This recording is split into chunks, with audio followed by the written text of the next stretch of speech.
Hi, lovelies! Welcome back to another interesting episode. Today, we are talking about something many of us have experienced but don't always understand. Emotional triggers. Moments when something small happens in the present, but our reaction feels bigger than the situation. If you ever wondered, why did that affect me so much? Then today's episode is for you. Now, let's start with the basics.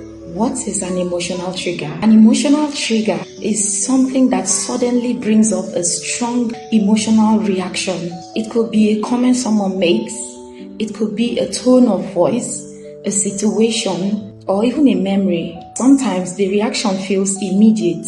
Your heart races, you feel defensive, you feel anxious or even overwhelmed. And often, it's not just about what's happening in that moment. It's about what that moment reminds you of. Many triggers are connected to past experience, especially from childhood. For example, you grew up in an environment where you were frequently judged every now and then. A small correction from someone today may feel like personal attack, or you grew up feeling rejected or ignored.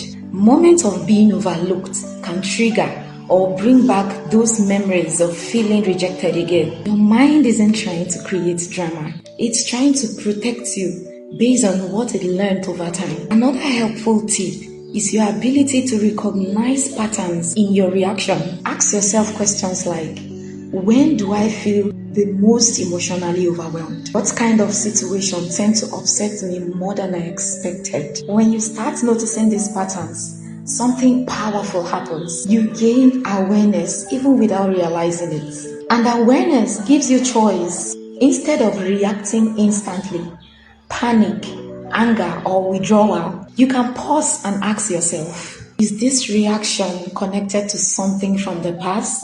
And I understand how difficult it is to take a pause in moments of anger. Many people jump into reacting before realizing how important it is to take a pause. People struggle to apply that pause. That's why I'm here to put you through.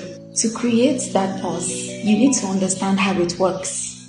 When something triggers us, the brain can go into what is called the reaction mode before our conscious mind has the time to process what is happening.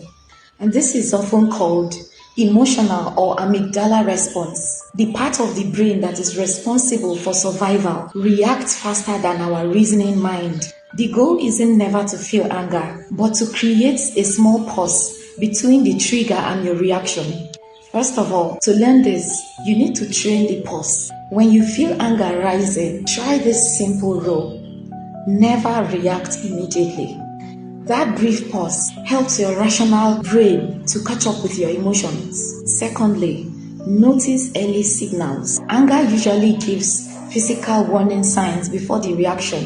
It could be a tight chest or a faster heartbeat. When you start recognizing these signals, you can step back before the anger explodes, or better still, stay away from the situation. That small pause creates space to breathe and the space to respond instead of react. Over time, this is how triggers lose their power.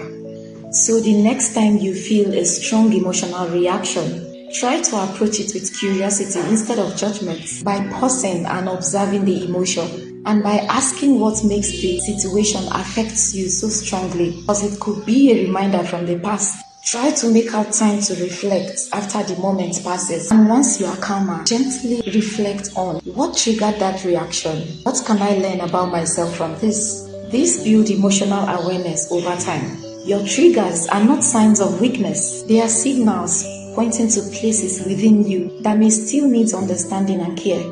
Until next time, stay patient with yourself as you learn more about your inner world.